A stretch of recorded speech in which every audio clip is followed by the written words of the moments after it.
दोस्तों कुछ टाइम से आप ये बात बहुत ज्यादा सुन रहे होंगे न्यूज के अंदर कि पाकिस्तान चाइना से 100 के करीब उनके स्टेल्थ फाइटर जेट खरीदने वाला है जिसका नाम है J-31 और इससे भारत को बहुत ज्यादा खतरा है। और आज के टाइम पे तो तुर्की ने भी अपना काम नाम का 5th जनरेशन का फाइटर जेट बना लिया जिसको वो पाकिस्तान को 101% देगा। और आप सोच रहे होंगे कि पाकिस्तान को कैसे ये फाइटर जेट मिलेंगे, बल्कि पाकिस्तान के पास तो अपने रोटी कपड़ा मकान के लिए पैसे नहीं है। तो मैं आपको बता दूं ये उधार भी दे सकते हैं इन फाइटर जेट को, क्योंकि तुर्की और चाइना दो ऐसे देश है जो पाकिस्तान के बहुत ज्यादा करीबी माने जाते हैं। और ये बहुत बड़ी चिंता थी और ये बहुत बड़ा थ्रेट था भारत के ऊपर, लेकिन आज के टाइम पे ये थ्रेट दूर कर दिया है भारत की एक कंपनी ने।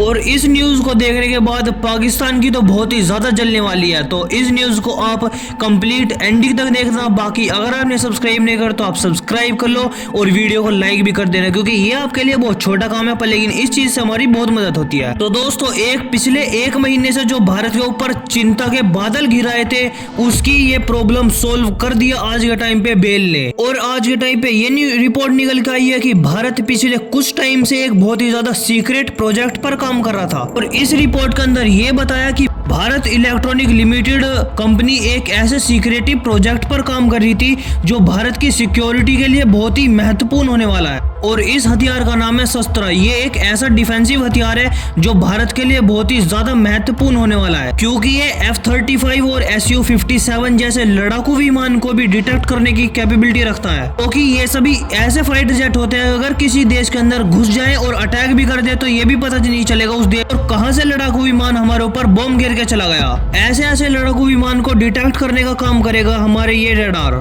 तो बताया ये जा रहा है कि ये सभी जो तैयारियां भारत के अंदर जोरों शोरों से चल रही है इस रडार के लिए, वो चल रही हैं खास करके पाकिस्तान के लिए, क्योंकि पाकिस्तान आज के टाइम पे बहुत ज्यादा उड़ रहा है कि हम चाइना से उनका J-31 स्टेल्थ फाइटर जेट खरीद लेंगे और उसके ऊपर भारत के ऊपर कभी भी एयर स्ट्राइक अगर करते हैं हम तो भारत को पता ही नहीं चलेगा कहां से लड़ाकू विमान आया और कहां से बम गिर कर चला गया। और हाल ही में कुछ ऐसी भी खबर निकल के आ रही थी कि जो पाकिस्तान के पायलट है वो चाइना के अंदर गए हैं टेस्ट फ्लाइट लेने के लिए J-31 फाइटर जेट की। और बताया ये जा रहा है कि अगली साल यानी कि 2025 के अंदर चाइना सप्लाई करना स्टार्ट कर देगा पाकिस्तान को। और इसके बाद पाकिस्तानी वायुसेना भारतीय वायुसेना से कई गुना ताकतवर हो जाएगी। ये चिंता करने वाली बात नहीं है, बल्कि चिंता करने वाली बात तो ये है कि भारत के पास इसके जवाब में एक भी ऐसा लड़ाकू विमान नहीं है जो हमारे पास भी स्टेल्थ फाइटर जेट हो। तो प्रॉब्लम ये नहीं है कि भारत के पास पैसे नहीं है या फिर भारत खरीद नहीं सकता, बस प्रॉब्लम ये है कि भारत खरीदना नहीं चाहता, पता नहीं क्यों।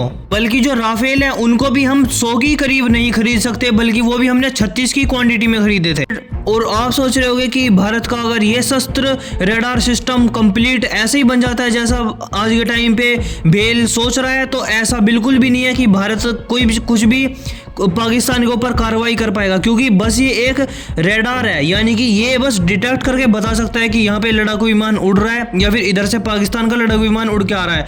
पर लेकिन उसके जवाब के लिए हमारे पास कोई डिफेंसिव हथियार भी तो होना चाहिए, ताकि हम उसके साथ साथ अगर हम डिफेंस करें अपना तो उसके साथ साथ अटैकिंग मोड के लिए भी हमारे पास कुछ हथियार होने चाहिए, ताकि भारत पाकिस्तान का कोई भी प्लान चौपट करे और रिटेलिएटरी एक्शन में पाकिस्तान के ऊपर एक बड़ी एयर स्ट्राइक कर दे। क्योंकि जब आप डिफेंसिव होते हो तो आप कितना भी डिफेंस कर लो, कहां तक डिफेंस करोगे, एक ना एक टाइम पे अटैक मोड पे तो तुम्हें आना ही पड़ेगा। ऐसा भारत कब तक करता रहेगा कि डिफेंसिव मोड पे रहेगा, कभी भारत को अटैकिंग मोड में भी आना पड़ेगा और कुछ ना कुछ जुगाड़ तो जरूर करना पड़ेगा भारत को भी। बाकी डिफेंसिव मोड पे जाने के लिए भारत के लिए बहुत ही घातक साबित हो सकता है। तो आपकी क्या राय है इस न्यूज के ऊपर, आप कमेंट सेक्शन में जरूर बता सकते हो और सब्सक्राइब भी कर लेना ऐसी न्यूज से रिलेटेड वीडियो देखने के लिए।